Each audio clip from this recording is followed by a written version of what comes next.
رسول اللہ یا رسول اللہ یا رسول اللہ یا السلام علیکم ورحمۃ اللہ وبرکاتہ۔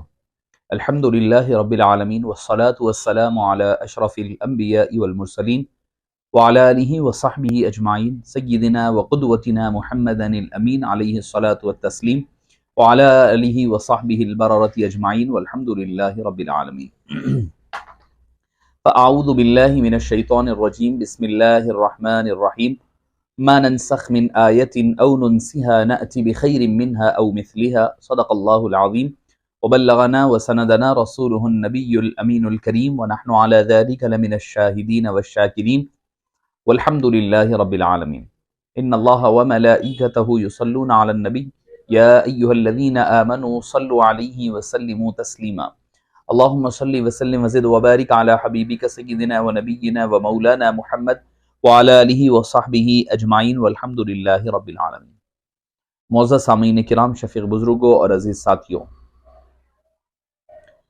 آپ اور ہم فخر المحدثین زبدۃ العارفین حضرت سیدی و مرشدی ابو الحسنات پیر سید عبداللہ شاہ نقشبندی مجددی قادری المعروف بمحدث دکن قدس اللہ النورانی کے عرس سراپا قدس کے مبارک و مسعود موقع پر حضرت والا شان علیہ الرحمت والرضوان کے مناقب اور آپ کی حیات مبارکہ کے چند نمونوں اور گوشوں کو آپ کے سامنے پیش کرنے کی سعادت حاصل کی جا رہی ہے۔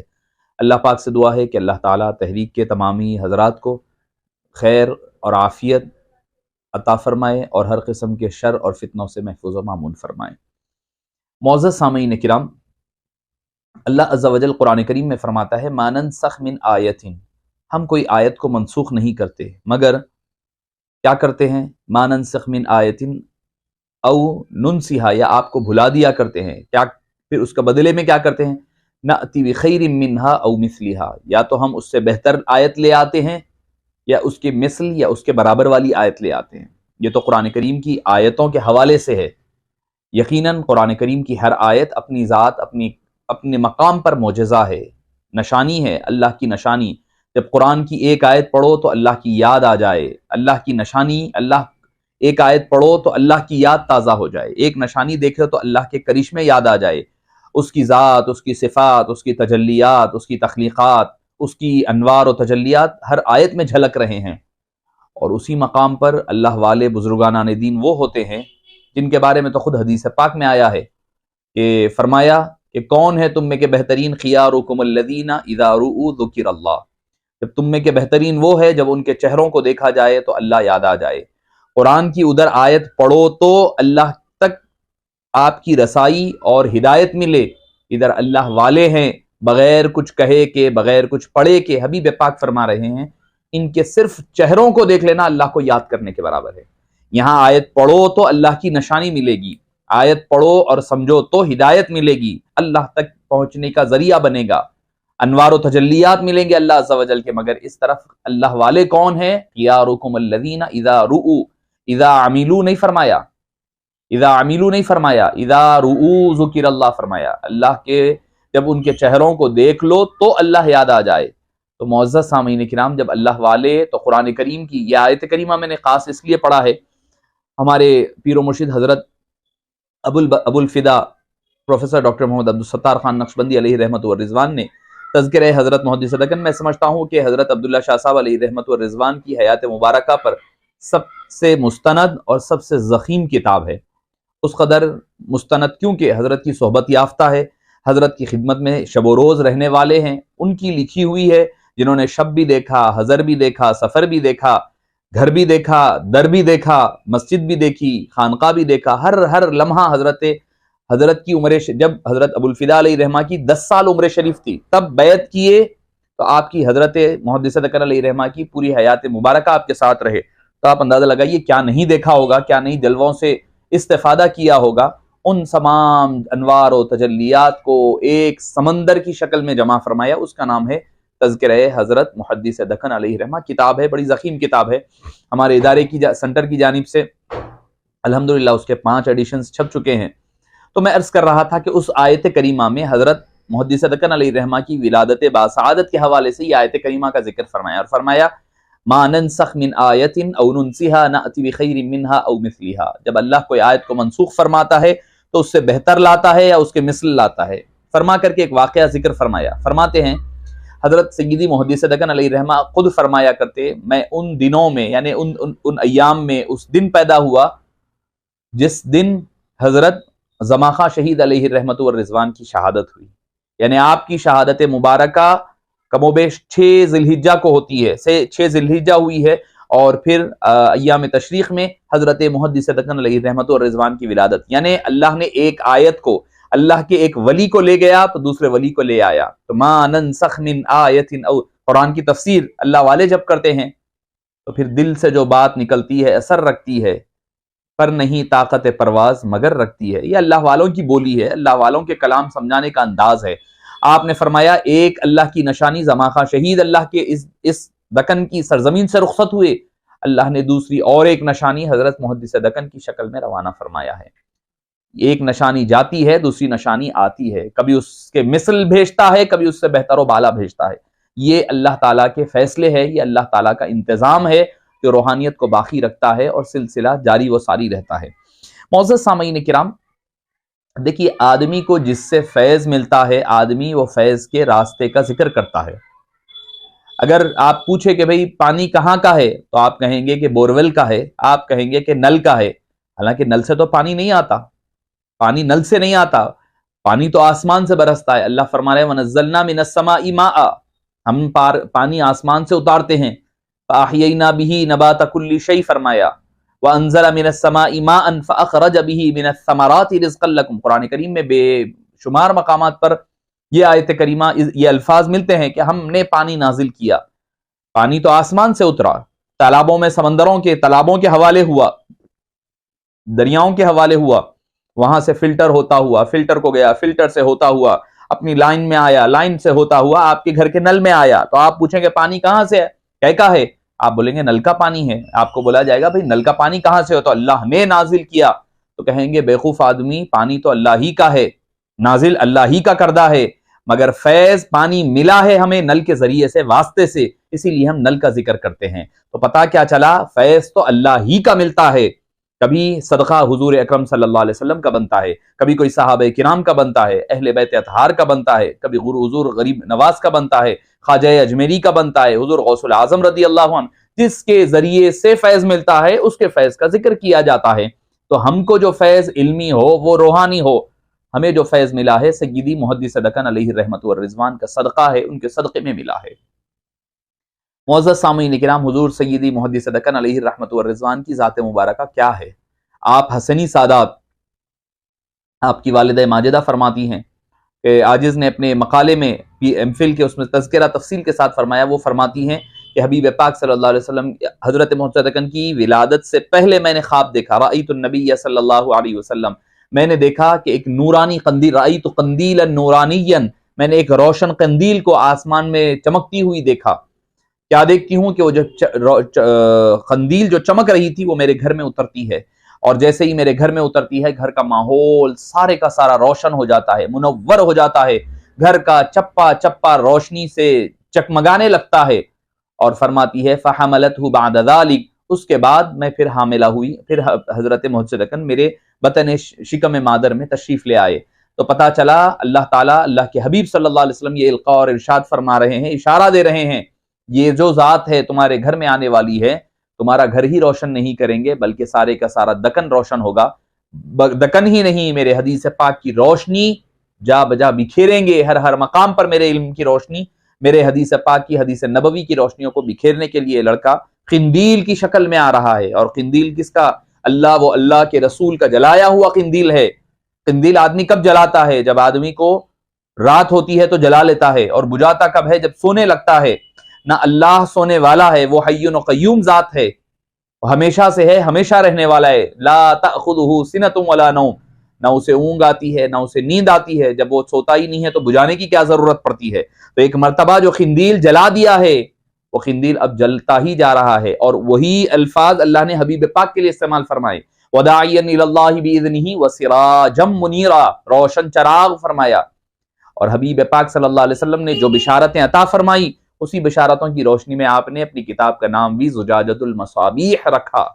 وہی قندیلیں ہیں، وہی چمنی ہے، وہی چراغ ہے، وہ جل رہے ہیں۔ وہ چراغ ایسا چراغ نہیں ہے، وہ کیسا چراغ ہے؟ یریدون لیطفئوا نور اللہ، لوگ چاہتے ہیں اپنے پھوکوں سے اس چراغ کو اللہ کے بجھا دے۔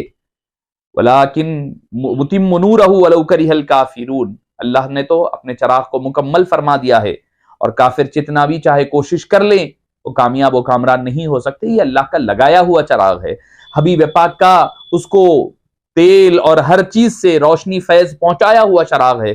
صبح قیامت تک یہ لہلہاتا رہے گا، جگمگاتا رہے گا، آندیاں لاک آئے گی، اس میں بھی وہ طوفان فانوس بن کے جس کی حفاظت ہوا کرے، وہ شمع کیا بجھے جسے روشن خدا کرے کہ مصداق جل رہا ہے، جلتا ہے، صبح قیامت تک لگا رہے گا، جلتا رہے گا، لوگ اس کی روشنی سے فیض پاتے رہیں گے۔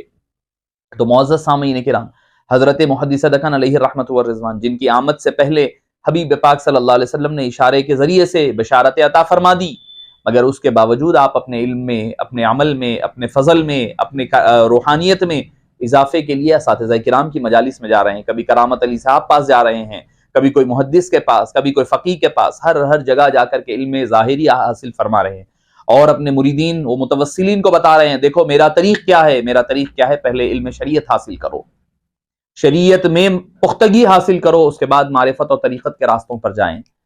تو کیوں؟ کیونکہ آدمی اگر شریعت سیکھ کر کے طریقت کی طرف جائے گا تو بھٹکنے کا امکان کم رہتا ہے، ورنہ ایسا نہ ہو کہ طریقت کی وادیوں میں، ان سمندروں میں غوطہ زن نہ ہو جائے۔ اس کے لیے ایک ڈھال جو رہے وہ شریعت اس کی ڈھال بن کر کے رہ جائے۔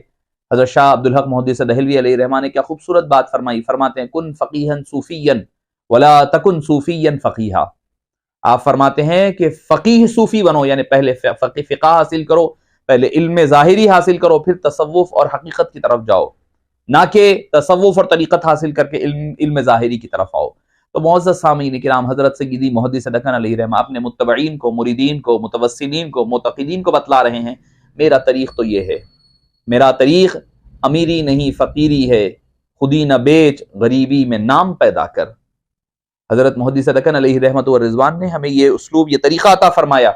آپ کی علمی جلالت اور شان کے بارے میں کیا کہنے، ایک مرتبہ آپ کے والد گرامی نے جب آپ علم تفسیر کا دور مکمل کیا، استاد محترم کے پاس، اپنے بزرگوں کے پاس پیش کیا کرتے۔ پہلے ہوتا یہ کہ بچہ اگر علم ظاہر حاصل کر لے اس اساتذہ کے پاس، بزرگان دین کے پاس لے آتے تاکہ وہ کچھ امتحان لے کر کے اپنی دعاؤں سے سرفراز فرمائیں۔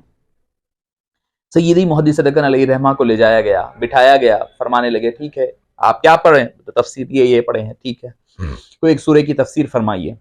عشاء کی نماز کے بعد تفسیر کی اس شرح کا آغاز ہو رہا ہے، کون؟ محدث دکن علیہ رحمہ تفسیر فرما رہے ہیں۔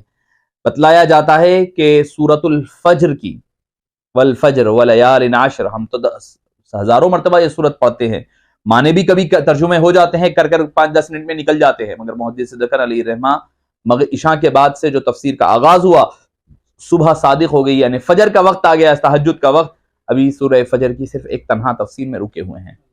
یہ حال ہے علمی جلالت کا، علمی مقام و مرتبے کا۔ اگر حضرت، مجھے اچھا یاد ہے، حضرت شیخ الحدیث حضرت خواجہ شریف صاحب علیہ رحمت و رضوان فرمایا کرتے کہ ایک دو مرتبہ میں نے زجاجۃ المصابیح کے کچھ اشکالات کے حوالے سے گیا تو آپ نے فرمایا بابا میں بڑی بڑی کتابیں پڑھا ہوں، پڑھاتا ہوں، دیکھا ہوں، دیکھتا ہوں، حل کرتا ہوں میں۔ حالانکہ حضرت کا معاملہ عربی ادب میں سب سے زیادہ معروف تھے، حضرت شیخ الادب رہے، ادب کے مقام پر پہلے آپ کا ادب سب سے مضبوط مانا جاتا، علم حدیث، علم شیخ الحدیث کے طور پر آپ بعد میں تشریف لائے، پہلے تو ادب کے شعبہ ادب میں تھے۔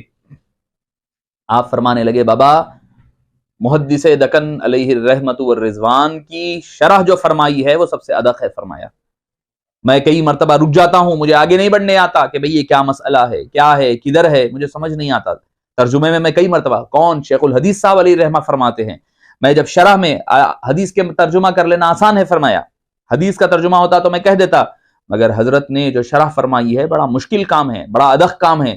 فرماتے کہ جب بھی بابا اپنے مخصوص انداز میں، دیکھو میاں ہم کبھی رک جاتے، پڑھنے نہیں آتا تو ہم کیا کرتے، کتابیں بند کر دیتے، بند کر کے ترجمے کے مقام پر بیٹھ جاتے، ساروں کو کہتے چلو فاتحہ پڑھیں گے، فاتحہ پڑھتے، حضرت کی بارگاہ میں فاتحہ پیش کرتے، معروضہ رکھتے، حضرت یہ مسئلہ آ گیا ہے، اور فرماتے کہ ہم ابھی وہ محفل چھوڑ کر کے اٹھتے نہیں، اس سے پہلے حضرت القا فرما کر کے وہ محفل، وہ مسئلے کا حل فرما دیا کرتے۔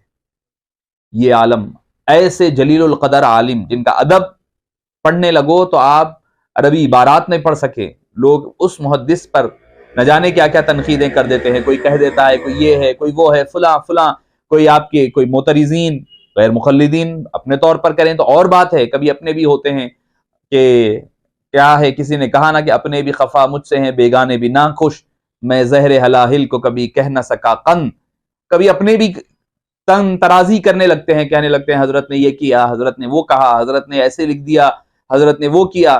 بھائی میرے، اگر حضرت محدث دکن علیہ الرحمہ کی عربی کتابیں تو بڑی بات ہے، بڑی بات ہے، حضرت کی جو اردو کتابیں ہیں اگر کسی کو ہے یارہ تو وہ آئے سلوک مجددیہ پڑھ کر کے صحیح طور پر بتا دے مجھے، میں اس کا معترف ہو جاؤں گا۔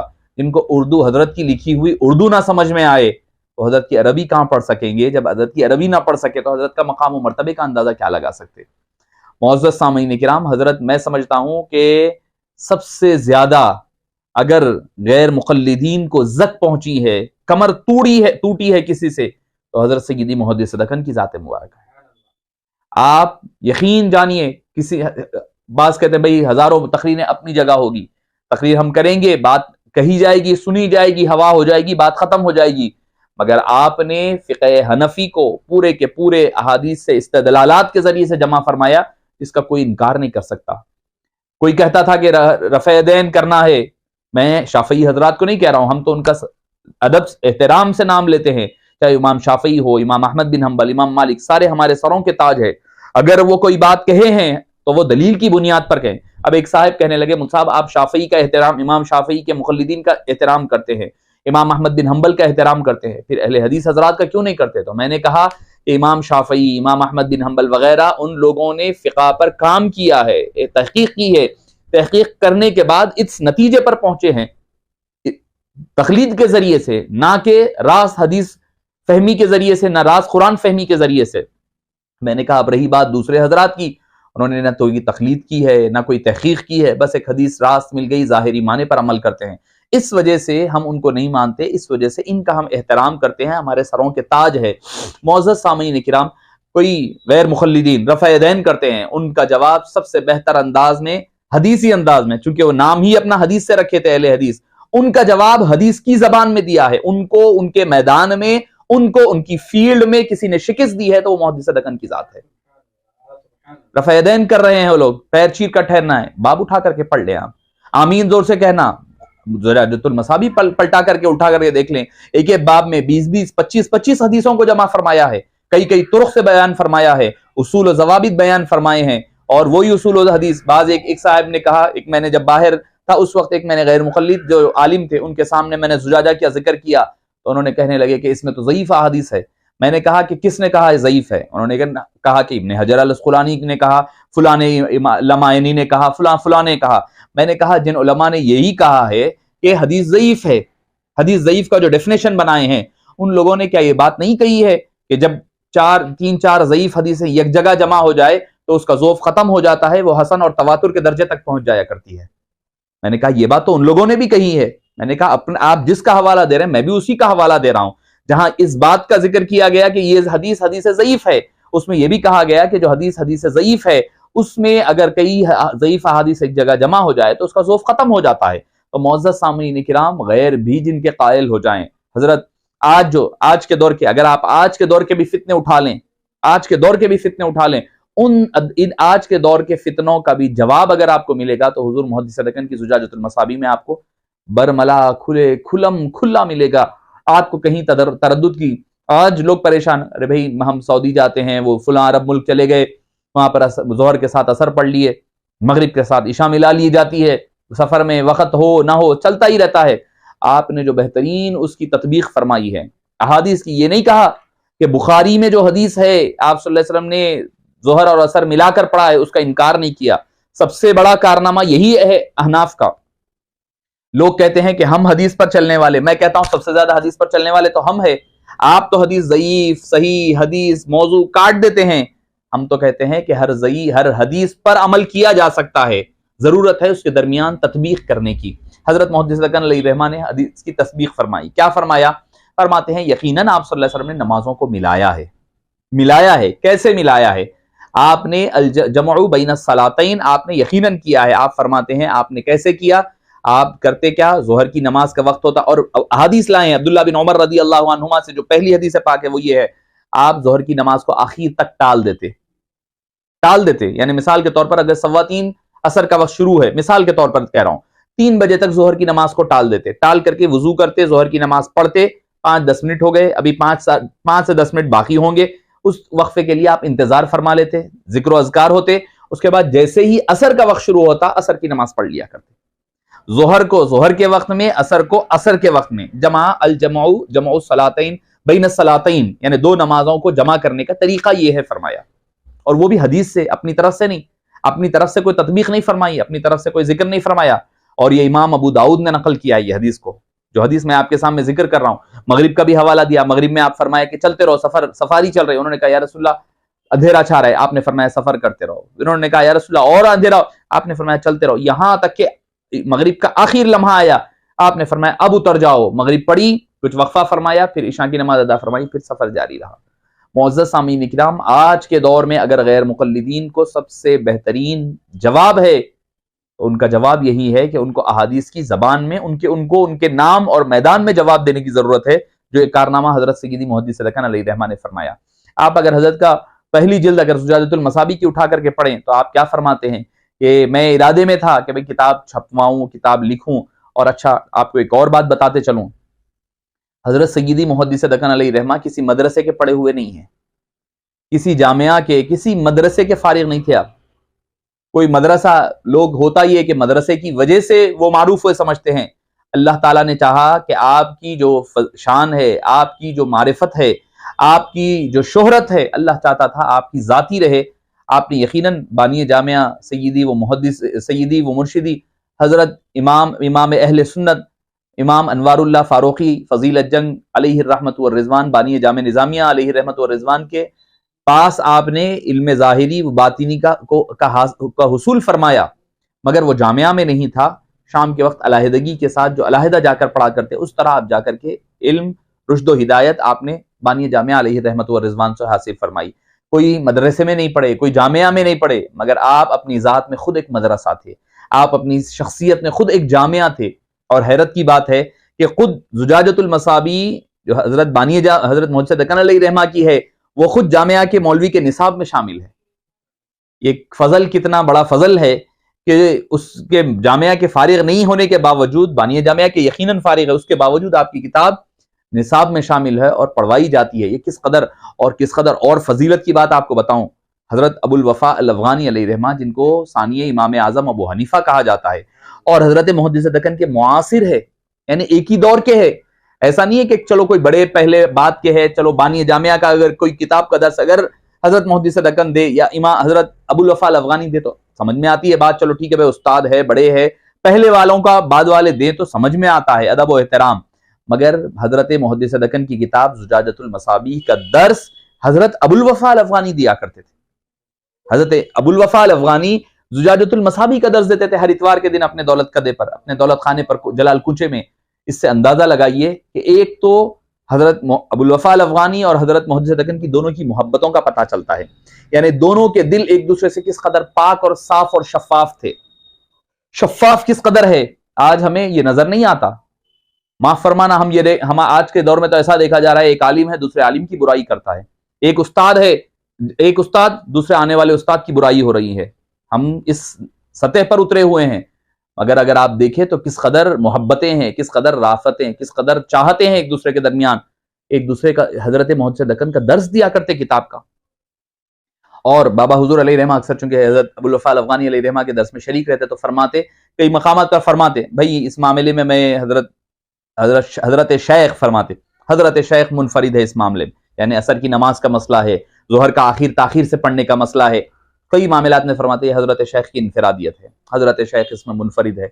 چونکہ حضرت ایک فقیہ ہونے کے اعتبار سے، مفتی ہونے کے اعتبار سے، چونکہ آپ کے فتوے مختلف ہوتے، اختلاف ہوتا تو بھی اختلاف کو بہتر پیرائے میں سمجھاتے، اور کئی مرتبہ فرماتے کہ اس کی تطبیق بھی فرماتے، حضرت کی تطبیق بھی فرماتے. ایک مرتبہ فرمایا حضرت ابو الوفا الافغانی علیہ رحمہ نے، ایک صاحب آئے، آ کر وہ بڑے کوئی اخبار کے ایڈیٹر تھے، وہ آئے اور آ کر کے حضرت محدث دکن علیہ رحمہ کو فرمایا حضرت میرے گھر پر کھانے کی دعوت ہے، آپ نے قبول فرما لی۔ پھر پلٹ کر حضرت ابوالوفا الافغانی علیہ رحمہ کر گئے، تو آپ نے فرمایا کہ مجھے ایک دن دو، میں تمہاری پوری چیزوں کی تنقیح کروں گا، تم کیا کماتے کیسا کماتے، اس کے بعد دعوت قبول کرنا ہے نہیں کرنا ہے اس کے بعد بتاؤں گا۔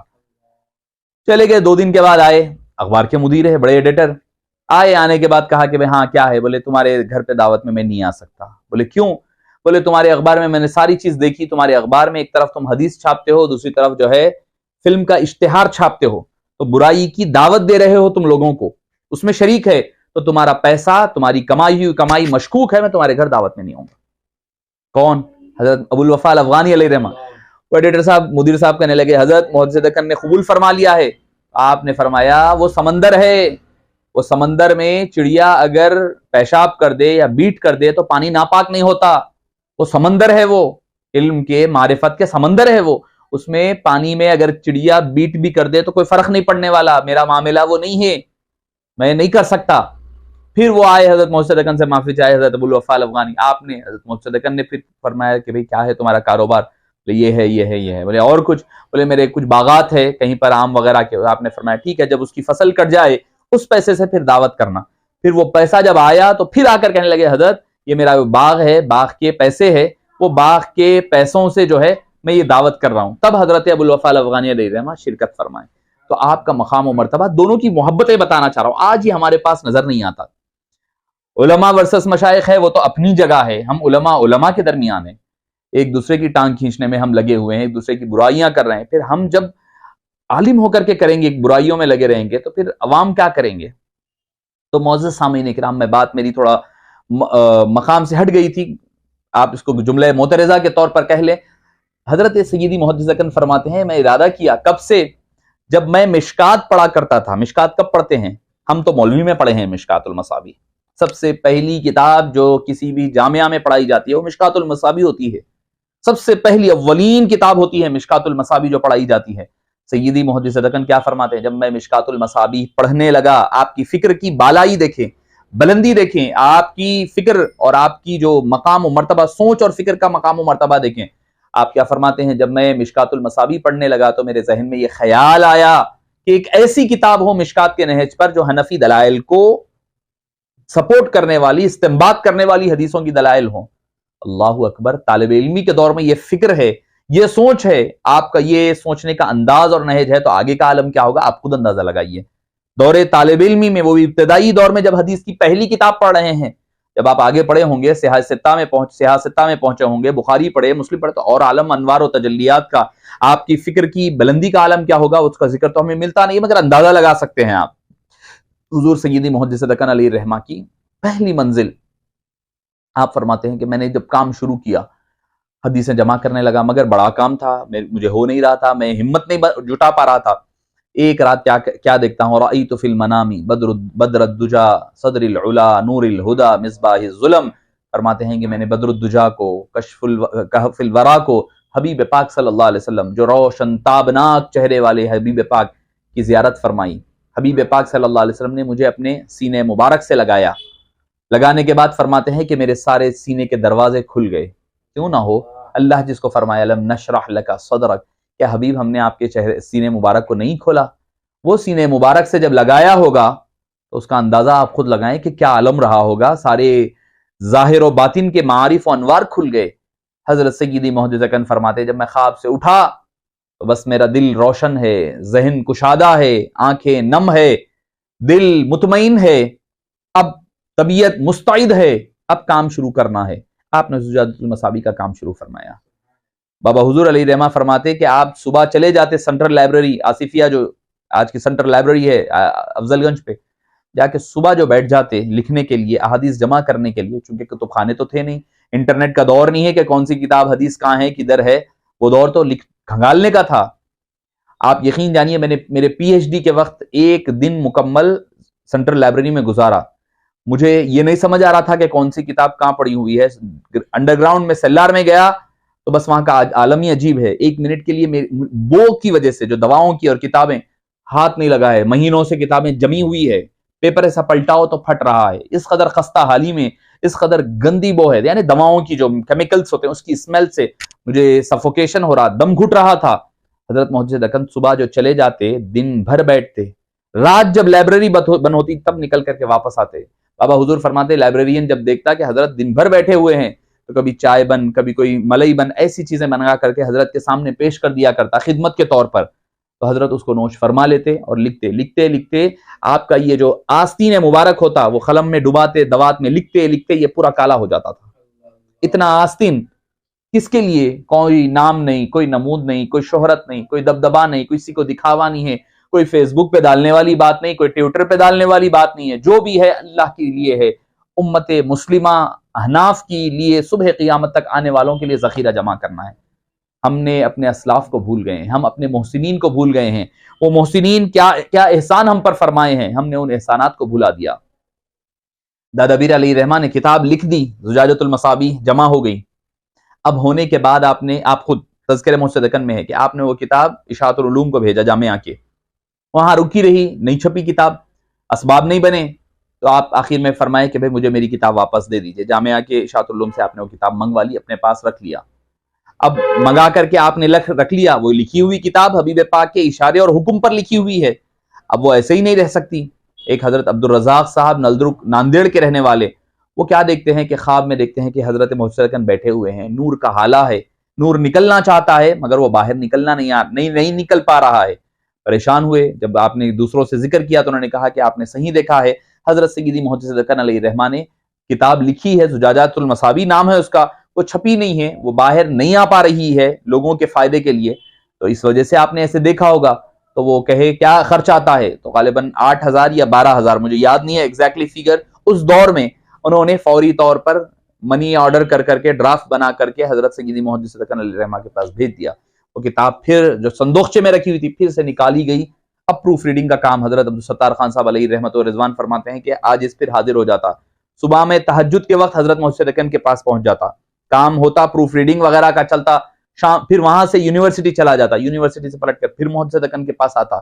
وہ فرماتے ہیں کہ میں نے کئی مہینوں تک اپنے بچوں کو سوتا ہوا پایا ہے، کئی مہینوں تک. یعنی صبح بچے سو رہی، تہجد کے وقت نکل کر چلے گئے، جب شام رات واپس آ رہی 11-12 بجے 10 بجے تب تک بچے پھر سو چکے ہیں. تو کئی مہینوں تک کیا ہے یہ، کس کے لیے ہے؟ یہ صرف دین متین کی خدمت ہے، اسلام کی دین کی خدمت ہے. تو معزز سامعین کرام، اس طرح ہوتے ہوتے آپ کی زجاجۃ المصابیح منظر عام پر آئی. معزز سامعین کرام، سیدی محدث دکن علیہ رحمت و رضوان کا سب سے بڑا کارنامہ میں سمجھتا ہوں کہ آپ نے حدیث کو اور حدیث اور فقہ کو ایک جگہ جمع فرمایا ہے. فقہ کو جس پر اعتراض ہوتا تھا کہ بھئی اکثر ہمارے پاس ہوتا یہی ہے کہ فقہ پر جو اعتراض ہونے کی بڑی وجہ یہ بنتی ہے، ہمارے فقہاء کرام جو ہوتے ہیں، مفتیان کرام ہوتے ہیں، وہ جب فتویٰ دیتے ہیں تو لکھ دیتے ہیں رد المختار، در مختار. یقیناً اس میں ہوتا ہے فتویٰ، مگر رد مختار، در مختار لکھتے ہیں. جبکہ غیر مخلدین جب کوئی مسئلہ بیان کرتے ہیں تو نیچے صحیح بخاری، صحیح مسلم لکھ دیتے ہیں. تو اب اعتراض پیدا ہوتا ہے بھئی یہ تو بخاری اور مسلم پیش کر رہے ہیں، آپ رد مختار، در مختار پیش کر رہے ہیں، شامی پیش کر رہے ہیں، ابن عابدین کا حوالہ دے رہے ہیں، بدائع الصنائع کا حوالہ دے رہے ہیں، یہ تو بخاری اور مسلم کا حوالہ دے رہا ہے. تو اس میں ان کو پنپنے کے لیے، عوام کو ذہن منتشر کرنے کا آسانی سے موقع ملتا. سیدی محدث دکن نے کیا کیا کہ ہر مسئلے کا جواب حدیث پاک پیش فرما دیا. ایک نہیں، کبھی 5، کبھی 10، 20 حدیثوں تک ایک باب میں ذکر فرمایا. رکعت بانے تو یہاں بانے، روزہ رکھے تو یہ رکھے، اثر پڑے تو. اور اثر کی کیا خوبصورت بات ہے. میں نے تو یہ حدیث پاک کا اس قدر استنباط کہیں پر نہیں پڑھا. ہمارے استاد محترم حضرت شیخ الجامعہ قبلہ مدت فیوز و اللہ آپ کے سائے کو سلامت رکھے، دیر پا سلامت رکھے، آپ نے بہترین خوبصورت بات فرمائی. آپ نے فرمایا ایک ہوتا ہے ڈاکٹر، ایک ہوتا ہے فارماسسٹ. ڈاکٹر کا کام کیا ہے؟ علاج کرنے، مریض آیا دیکھے، دیکھ کر کے جو بھی اس کا طبیعت کے اعتبار سے اس کی پرسکرائب کرے، میڈیسنز لکھے، اینٹی بائیوٹک لکھے، پین کلر لکھے، اینٹی ایسڈ لکھے، جو بھی ہے اس کی دوائیں لکھ کر کے دیتا ہے. لے جا کر کے انہیں فارمیسی میں، میڈیکل ہال میں دیتا ہے، میڈیکل ہال کا فارمیسی پڑھ کر کے دوا نکال کر کے دیتا ہے. یہ ہوئی بات، آپ یہ بات سمجھ گئے تو آپ فرماتے ہیں فقیہ کون، محدث کون ہوتا ہے؟ آپ نے فرمایا محدث ایک فارماسسٹ ہوتا ہے، کیمسٹ ہوتا ہے، اس کے پاس ساری حدیثیں جمع ہیں. جیسے ایک میڈیکل ہال والے کے پاس ساری دوائیں جمع ہے، محدث کے پاس ساری حدیثیں جمع ہے. جیسے فارمیسسٹ کو یہ پتا نہیں ہے کہ کون سی گولی کے ساتھ کون سی گولی استعمال کیا جائے، کون سی گولی کو ملائے تو کا کمبینیشن بنے گا، اس کا علم نہیں ہے اس کو۔ آپ فرماتے ہیں محدثین کا کام خالی حدیثوں کی یکجا جمع کرنا تھا، فقیہ کا کام کیا ہوتا ہے؟ کون سی حدیث کو کب اور کس حدیث کے ساتھ جوڑ کر کے پڑھنا اور سمجھنا چاہیے، فقیہ کا کام ہوتا ہے۔ ایک ڈاکٹر کے برابر مثل ہوتا ہے، ڈاکٹر کی طرح ہوتا ہے۔ تو اب آپ اندازہ لگائیے، اس سے آپ کو اندازہ لگتا ہے حضور سیدی محدث دکن صرف محدث دکن ہی نہیں ہے بلکہ فقیہ دکن بھی حضرت محدث دکن کا لقب ہونا چاہیے۔ محدث و فقیہ دکن کیوں، آپ کو وجہ بتاتا ہوں۔ آپ کے پاس سب سے آخر میں عصر کی نماز ہوتی ہے، میں سمجھتا ہوں شہر حیدرآباد میں اتنی تاخیر سے کہیں نہیں ہوتی ہوگی، چاہے وہ گرما کا موسم ہو چاہے سرما کا موسم ہوتا ہو، سب سے آخر میں آپ کے پاس عصر کی نماز ہوتی ہے۔ اور آپ نے کیا دلیل دی اس کے لیے؟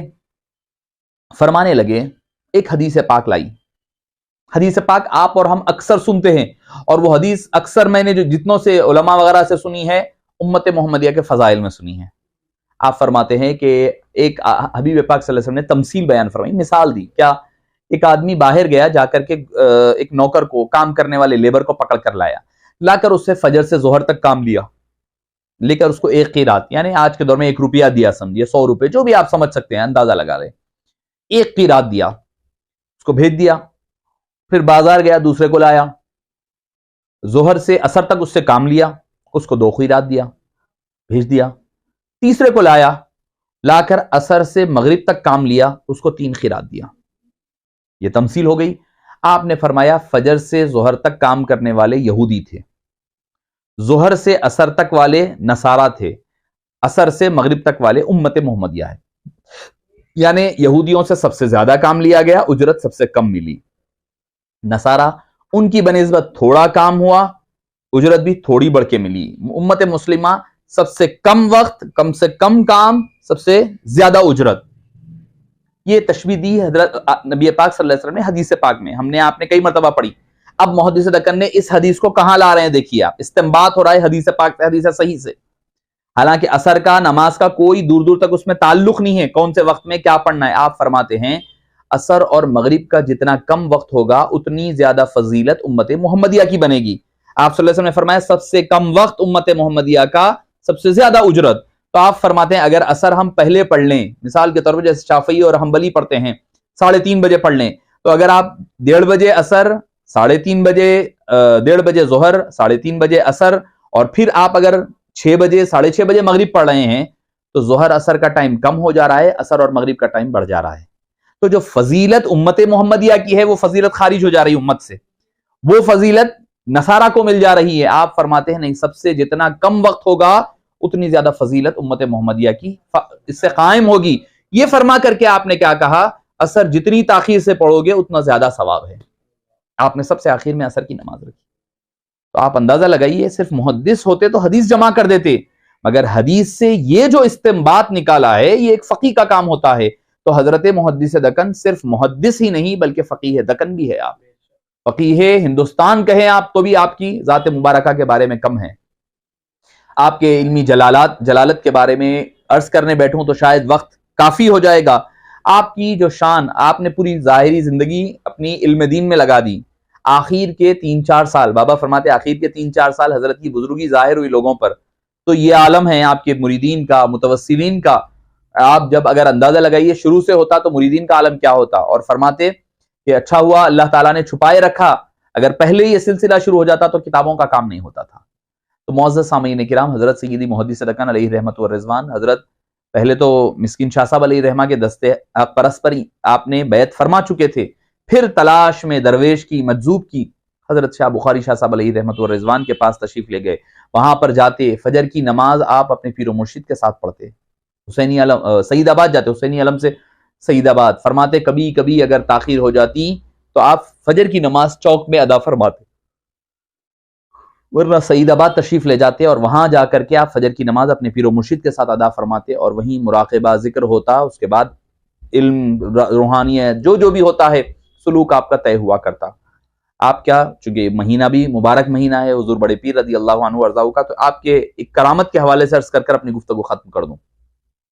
تذکرہ محدث دکن علیہ رحمہ، تذکرہ محدث دکن کتاب میں یہ واقعہ مذکور ہے کہ ایک وزیر تھے، وزیر امور تھے، نظام حکومت میں یوسف یار جنگ جن کا نام تھا، وہ حضرت کے بڑے معتقد تھے، اور حضرت کو اکثر عیدین کے موقع پر، چونکہ عیدین حضرت عیدگاہ میں ادا فرماتے، جمعہ مکہ مسجد میں ادا فرماتے، اور جمعہ کب جاتے؟ 9:30 10 بجے سے پہلے مکہ مسجد پہنچ جایا کرتے جمعے کے دن۔ ابھی کوئی آتے نہیں، ابھی موذن نہیں آئے، کچھ نہیں آئے، ابھی چادریں صفائی ہو رہی ہے، اس وقت آپ مکہ مسجد میں جا کر کے اپنے ذکر و اشغال و اذکار میں مصروف ہو جایا کرتے۔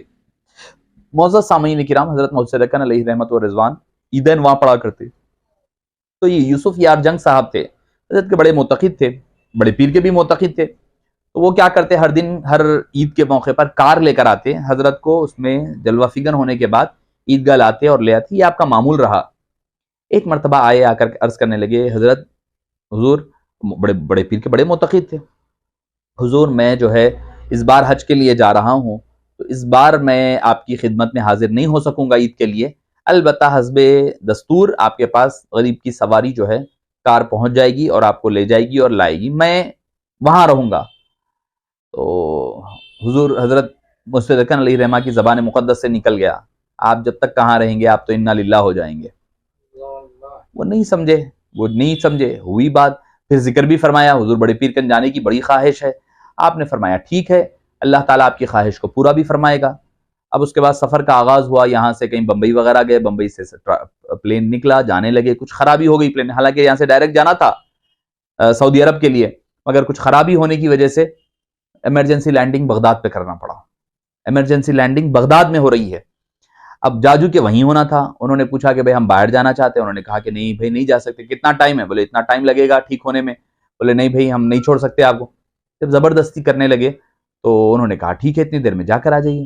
وہ گئے، حضور بڑے پیر کے دربار میں پہنچے، پہنچ کر کے ابھی رقت طاری ہوئی، بڑے عاشق ہے حضور بڑے پیر کے بھی، رقت طاری ہوئی، وہیں پر روتے ہوئے بیٹھ گئے۔ کچھ لمحات کے بعد وہیں پر وہ لیٹ گئے اور وہیں پر ان کی روح پرواز ہو گئی۔ حضور بڑے پیر رضی اللہ عنہ کے قدموں میں ان کی تدفین عمل میں آئی۔ حج کو بھی نہیں جا سکے، حالت احرام میں وہیں پر بغداد شریف میں بڑے پیر کے قدموں میں جان اپنی نچھاور فرما دی۔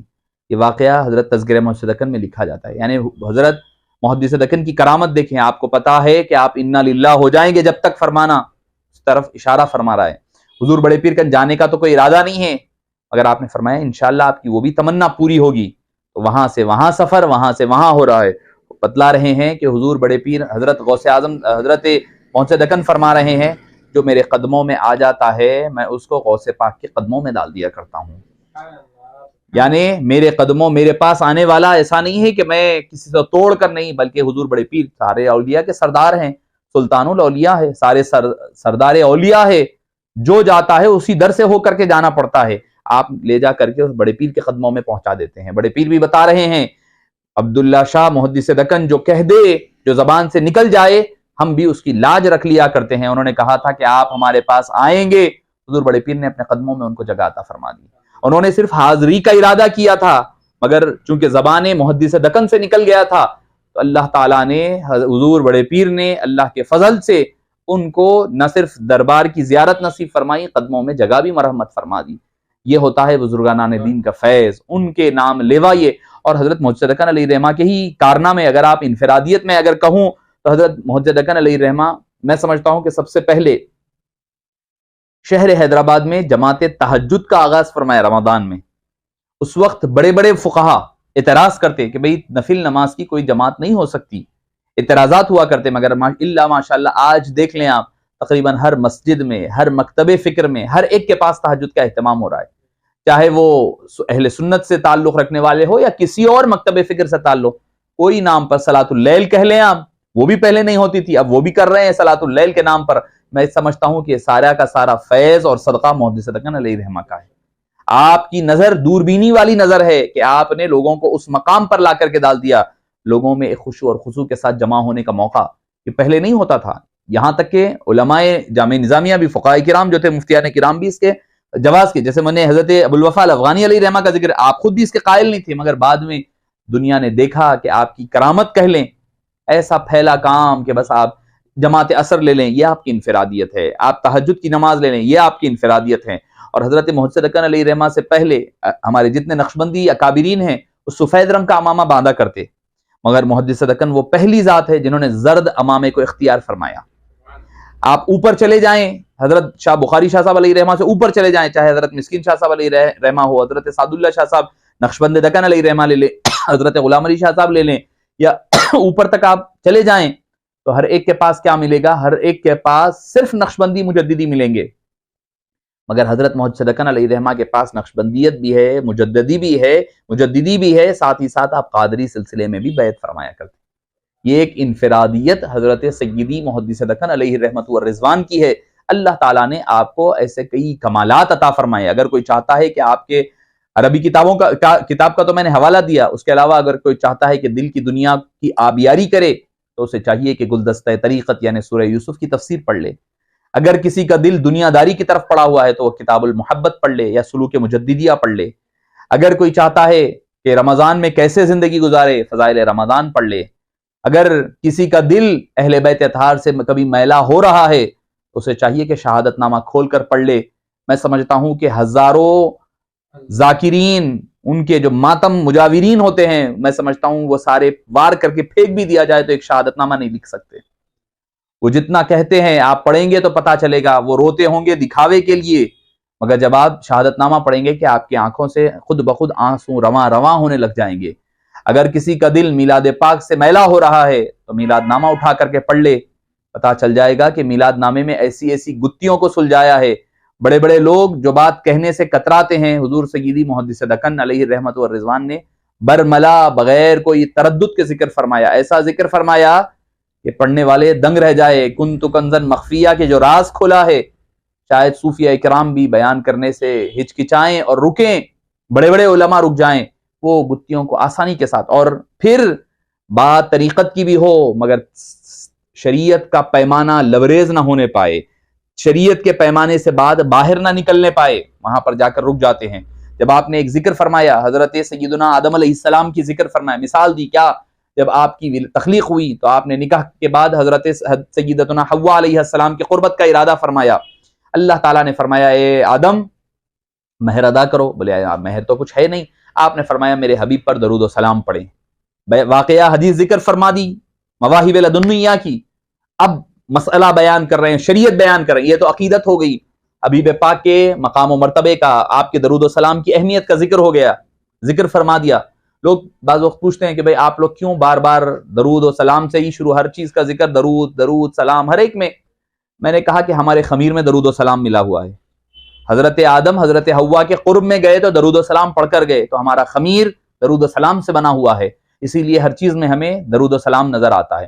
مگر ایسا نہ ہو کہ کوئی آدمی، یہ تو بات ہوئی عقیدت و محبت کی ہے، آپ کے مقام و مرتبے کی ہے، ایسا نہ ہو کہ کوئی شریعت کو پھلانگ کرنا چلے جائے۔ آپ نے وہیں پر روک دیا، فرمانے لگے دیکھو یہ جو درود پاک پڑھنے والی بات ہے صرف حضرت آدم کے ساتھ خاص تھی، اگر کوئی آج آدمی چاہے کہ درود و سلام پڑھ کر کے اپنا مہر ادا کرے تو ہرگز نہیں ہو سکتا۔ تو اسی لیے فرمایا کہ پہلے شریعت ہو تو شریعت کے حدود کا پتہ چلے گا، پھر طریقت سمجھ میں آئے گی۔ اور شریعت اور طریقت پر آپ کی گفتگو جو خوبصورت ترین ہے، آپ نے فرمایا کہ شریعت کیا ہے؟ آپ نے فرمایا وہ دودھ کے مثل ہے۔ طریقت کیا ہے؟ ملائی کے مثل ہے۔ اور معرفت کیا ہے؟ فرمایا کہ اس کے مسکے کی طرح ہے۔ اور حقیقت کیا ہے؟ اس کے گھی کی طرح ہے۔ جب فرما کر کے فرمایا اگر دودھ ہے تو دہی بھی ہے، ملائی بھی ہے، مسکا بھی ہے، گھی بھی ہے۔ اگر دودھ نہیں ہے تو کیا بنتا پھر؟ نہ ملائی ہے، نہ دہی ہے، نہ گھی ہے، نہ مسکا ہے۔ فرماتے ہیں شریعت سب سے اول ہے۔ شریعت ہے تو طریقت ہے، معرفت ہے، حقیقت ہے۔ شریعت نہیں ہے تو تینوں چیزیں بھی نہیں ہو سکتی۔ پھر فرمایا کہ اگر دودھ جتنا گاڑھا ہوگا، جتنا خالص ہوگا، ملائی، دہی، دودھ، گھی، مسکا سب اچھا ٹیسٹی بنے گا، اچھا خالص بنے گا۔ تو فرمایا شریعت جس کی جتنی مضبوط ہوگی طریقت اتنی مضبوط ہوگی، شریعت مضبوط ہوگی تو حقیقت اتنی مضبوط ہوگی، شریعت مضبوط ہوگی تو طریقت بھی اتنی مضبوط ہوگی۔ یہ ہے حضور سیدی محدث دکن کے اپنے مریدین کو بات پہنچانے کا، شریعت کا بھی پاسداری رہے، شریعت کہیں پر نہ ٹوٹے، طریقت اپنے مقام پر رہے، ہر ایک کو ملانے کا نام حضور سیدی محدث دکن علیہ رحمت والرضوان۔ آپ نے ملفوظات کی بات ہے تو ایک بات کہہ کر اپنی گفتگو ختم فرما دوں۔ آپ نے فرمایا عمل میں اگر آدمی کی کمی ہوگی تو آدمی کی اس عمل کی کمی کو آج نہیں تو کل پورا کیا جا سکتا ہے، مگر فرماتے ہیں کہ ایمان میں اگر کمی ہو جائے تو اس کی بھرپائی نہیں ہو سکتی، آدمی داخل جہنم ہو جائے گا۔ اللہ پاک سے دعا ہے کہ باری تعالیٰ ہمیں سیدی محمد صدقن علیہ رحمت اور رضوان کی فیوز و برکات سے مالا مال فرما، آپ کے راہ طریق پر چلنے کی توفیق نصیب فرما، ہمیں جب تک جییں اسلام پر جییں، مرنے لگے تو خاتمہ بالخیر فرما، آپ کے فیوز و برکات سے ہم تمام کو مستفید فرما، آپ کی تعلیمات پر، آپ کی کتابوں پر عمل پیرا ہونا ہمارے لیے آسان بنا دے، آپ کے صدقے و طفیل ہمارے ظاہر و باطن کو درست فرما دے۔ صلی اللہ تعالی وسلم علی سیدنا محمد و آلہ وصحبہ اجمعین، والحمد للہ۔